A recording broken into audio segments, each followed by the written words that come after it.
사랑을 축복합니다. 5월 2일 월요일 말씀으로 여는 하루 함께 하도록 하겠습니다. 드디어 5월 가정의 달이 시작되었습니다. 어제는 또 우리 어린이 주일을 함께 보냈죠.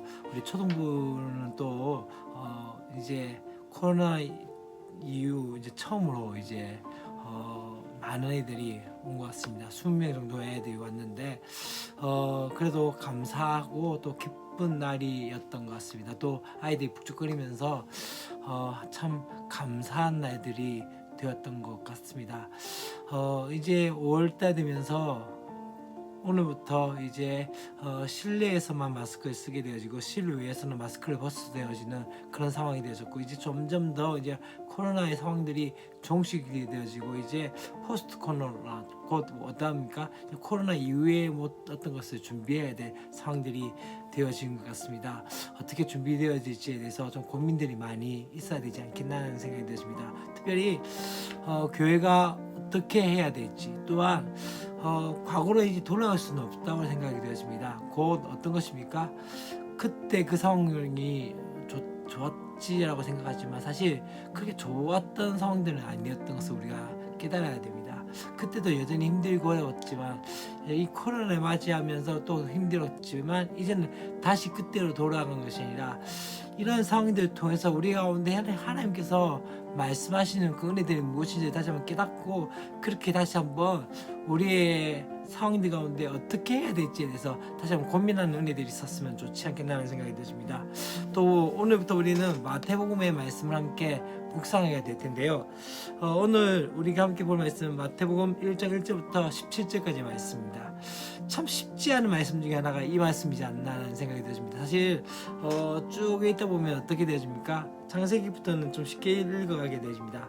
그냥 출애굽기 좀 읽기를 가다가 레위기에서 막히기 시작하면서 조금 힘들어하면서 이제 신약으로 돌아오면서 어떻게 되어집니까?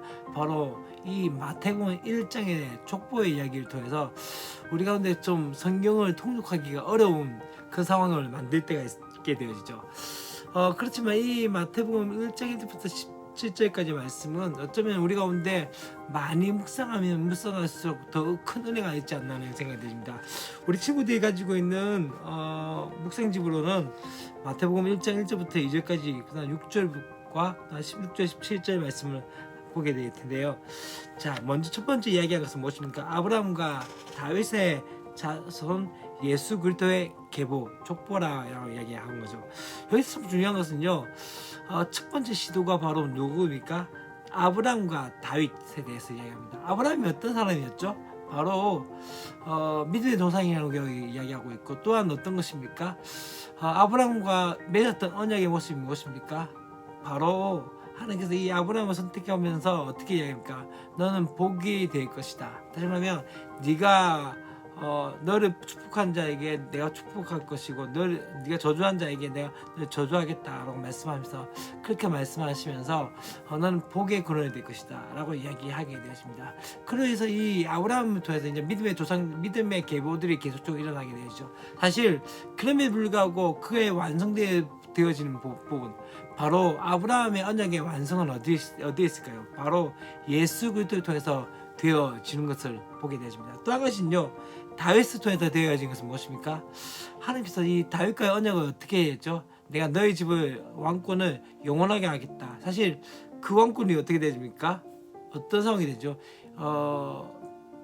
바로 다윗의 자손들이 불순종함을 통해서 망하게 되어지고, 또한 그 가운데 다시 돌아오게 되어진 상황이 되지만, 궁극적으로 이 다윗 왕권의 바로 진정 왕이 이제 누구로 통해 나타납니까? 바로 예수 그리스도를 통해서 나타나게 되었습니다. 그렇기 때문에 아브라함과 다윗의 자손이라고 이야기한 것은 아브라함에게서 완성되어질 것, 또한 다윗에게서 완성되어질 부분이 누구를 통해서?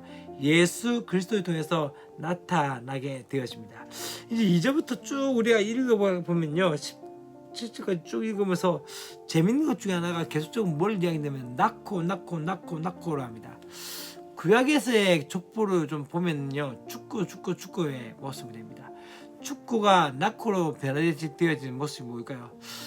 죄로 말미암아 그들도 태어났지만 죽게 되었지만, 오늘 이 마태복음에서의 어쩌면은 이 족보는 무엇을 쓰니까 생명의 탄생, 생명의 잉태의 모습들로 나타내야 되겠습니다. 무엇을 통해서요? 예수 그리스도를 통해서 우리 가운데 생명이 들어옴을 통해서 그렇게 보게 되어진 것을 보게 되어집니다. 또 한 가지 중요한 사실이 뭐냐면요, 여기에 보면은 이 마태복음의 족보에서 보면은 사실 이 유대인의 족보에는 여자가 있어서는 안 될 족보입니다. 근데 여기서는 어떠합니까? 나오게 되죠. 여자들이 나오는데 어떤 여자들이 나올까요? 첫 번째, 유다는 다말에게서 베레스와 세라를 낳고 다말입니다. 두 번째는 누가 또 있죠? 바로 살몬은 라합에게서, 그래서 라합입니다. 또 누가 있을까요? 다윗은 우리아의 아내에게서 이렇게 나오죠. 네 번째는 또 누가 나올까요? 네 번째는 바로 누가 나오죠? 바로 마리아에게서라고 나오죠. 한 명 더 있는 걸로 알고 있는데 제가 조금 볼까요? 예, 그렇게 되어진 것을 보게 되었습니다. 그리스도에서 우리 가운데 이야기하고자 한 것들이 무엇일까요?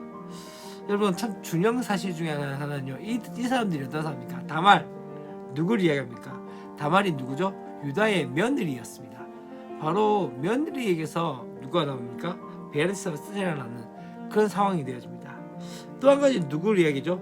라합은 어떤 사람입니까? 바로 이방인이었고 기생이었습니다. 그 당시에 기생이라는 자체는 뭘 의미한다면 어쩌면은 지금 우리가 생각하는 기생과는 다른 관점으로 보아야 합니다. 이 당시에 이 가나안의 땅에서는 어떤 것이 있었다면요, 우상을 바로 숭배하면서 그 가운데서 절하고 그렇게 제사를 드린 다음에 거기서 성적인 행위들을 하게 되는데, 그런 창기들에 대해서 이 기생이라고 얘기할 수 있는 거죠. 어쩌면은 우리가 볼 때 너무나도 이게 맞을까라는 생각이 들어집니다. 또 누가 나오죠? 다윗은 우리아의 아내, 심지어 여기서는 이름을 나타내지 않는 것을 보게 됩니다. 바로 누굽니까? 예, 우리아의 아내는 바로 바세바입니다. 다윗이 범죄함을 통해서 낳았던 아이, 바로 사람이 바로 솔로몬이었죠. 그것도 누구를 통해서? 우리아의 아내 바세바를 통해서. 그 다음에 이제 누굽니까? 바로 마리아에 대해서입니다. 어쩌면은 그렇게 좋은 상황과 좋은 사람들이 아니었습니다. 그럼에도 불구하고 하나님께서는 그것을 어떻게 하면 그 사람들을 통해서 이 땅에 나타나심에 대해서 말씀합니다. 완전한 하나님께서 불완전한 인간들을 통해서 나타나신 것이죠. 어쩌면 우리의 삶 가운데 그렇습니다. 사람들은요, 때때로 자신의 연약함과 그런 부분들을 감추고 싶어합니다. 그러나 중요한 것은 무엇입니까? 하나님께서는 그러한 부분까지도 쓰실 수 있는 전능하신 하나님 것을 우리가 아셔야 됩니다. 또 한 가지 중요한 것은요, 여기서도 이상하게 재밌는 것 중에 하나 14대씩 나누게 되어집니다. 사실 이 모든 대수에 대해서 아브라함부터 다윗까지 14대요, 다윗부터 바벨론으로 사로잡힐 때까지 14대요, 바벨론에서 사로잡혀간 후부터 그리스도까지 14대다, 이렇게 이야기한 것은요, 사실 맞지는 않는데, 그럼에도 불구하고 이렇게 맞추는 이유가 있습니다. 14라는이면요 7이 몇 가겠죠? 두 번이 납니다. 7이란 것은 완전한 거다는 것을 이야기죠. 7이 두 번에 반복되어진 거죠. 그리스도에서 뭡니까? 때가 되었음에 대해서 이야기합니다. 지금 14대가 되었을 때 첫 번째 무엇이 나타났죠?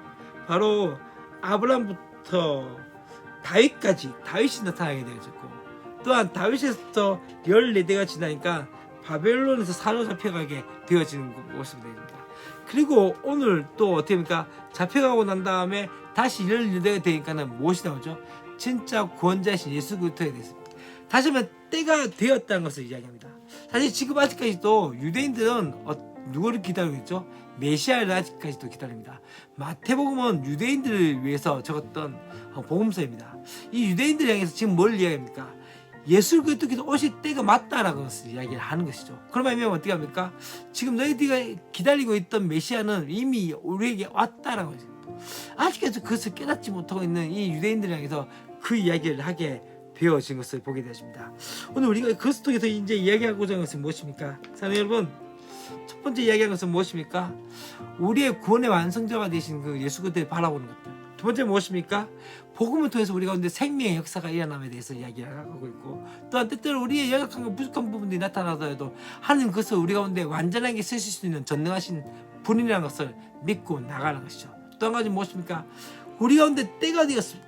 여전히 우리 가운데 때가 되었음에도 불구하고 그리스도께서 오신 때가 되었음에도 불구하고 그것을 바라보지 못했던 유대인들처럼 하나님의 때가 우리 가운데 임했음에도 불구하고 그 때를 바라보지 못하고 여전히 때가 되지 않았다고 이야기하면서 우리는 나가고 있는 모습이지 않습니까? 이 코로나가 지난 이후에 이제 다시 한번 우리는 믿음의 때를 바라보며 믿음의 상황들로 나가야 됩니다. 지금 되지 않는다고 이야기한 것이 아니라 지금 안 된다고 이야기한 것이 아니라 다시 한번 믿음의 시도와 믿음으로서 다시 한번 함께 나갈 수 있는 그 역사들이 저와 여러분의 삶 가운데 있어지기를 바라겠습니다. 함께 또 오늘도 우리 기쁨으로 함께 나갔으면 좋겠고요.